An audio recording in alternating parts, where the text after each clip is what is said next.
गेल्या 2 दिवसांपासून राज्याच्या राजकीय नेत्यांमध्ये दिशा सालियन प्रकरणावरून आरोप प्रत्यारोप होताना दिसतात। अशातच आता भाजपा नेते नारायण राणे यांनी पत्रकार परिषद घेत मोठा गौप्यस्फोट केलाय। उद्धव ठाकरेंनी 2 फोन केले असल्याचा दावा राणेंनी केलाय, तर मिलिंद नार्वेकरांनी आपल्याला कॉल केला होता, उद्धव साहेबांना बोलायचं आहे असं मिलिंद नार्वेकर म्हणाले होते। दिशा सालियन प्रकरणी उद्धव ठाकरेंनी आदित्यंचं नाव न घेण्याची विनंती केली असा गौप्यस्फोट राणेंनी केलाय। किशोरी पेडणेकर सालियन कुटुंबावर दबाव टाकत होत्या असंही राणे म्हणाले, तर दिशा सालियन प्रकरण दडपण्याचे अनेक प्रयत्न झाले, या सगळ्याचा करता करविता सचिन वाझेच आहे असा गंभीर आरोपही राणेंनी केलाय।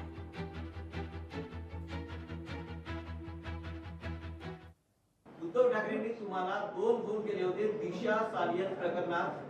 उद्धव ठाकरेंनी 2 फोन केले होते तुम्हाला। हो, नितेश राणेंनी सांगितलं हे खरं आहे का? खरं आहे।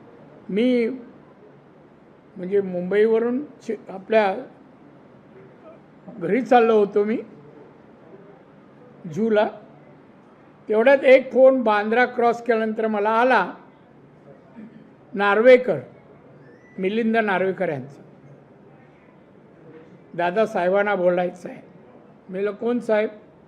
नाही, उद्धवजी त्यांच्याबरोबर मी आहे, ते गाडी चालत तुमच्याशी बोलायचं आहे। म्हणलं द्या, बोलायला सुरुवात सांगतो मी। त्यांनी घेतल्यावर मी म्हणलं जय महाराष्ट्र साहेब बोला। तुम्ही अजून जय महाराष्ट्र बोलता? मी म्हणलं मरापर्यंत बोलणार हे माझं उत्तर लगेच, तुम्हाला द्या, आपण थांबत नाही त्या बाबतीत। नाही साहेब, मला तुमच्याशी हे बोलायचं आहे, तुम्हाला मुलं आहेत, मलाही मुलं आहेत, सध्या तुम्ही जे काय प्रेसला बोलता, आदित्यचं नाव घेता, माझी विनंती आहे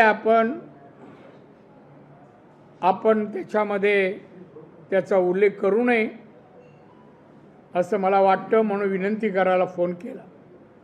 जे काय प्रकार झाले ना, तर ते प्रकरण दडपण्यासाठीच झाले, आणि म्हणूनच तिच्या वडिलांना आता दबाव कमी झाल्यावर कळल्यावर ते आता कोर्टाची धाव घेतली। सरकारकडे नाही गेले, कोर्टाकडे गेले।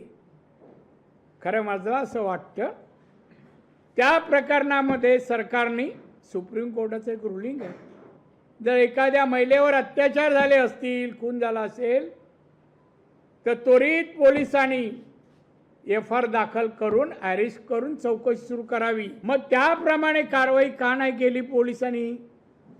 वाजे ताब्यात आहे हो, काढायचं बाहेर, 4 फटके दिला का सगळं सांगेल कसं झालं ते। वाजे तर या सगळ्याचा करता करिता वाजे आहे। का नाही त्या पेडणेकर बाईला ताब्यात घेत पोलीस? का नाही? काय सांगायला गेली? कोणा सांगण्यावरून गेली? का दडपण आणत होती? असंच बोला, अमुकच बोला, तुम्ही केलंच नाही ना, तुम्ही नाही त्यातले, मग का दडपण आणायला जात होतं आई वडिलांवर?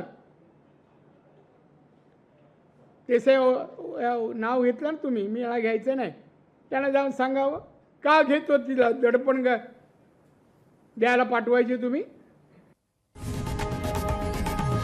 लोकशाही मराठी ऐका, पहा, जागरूक रहा।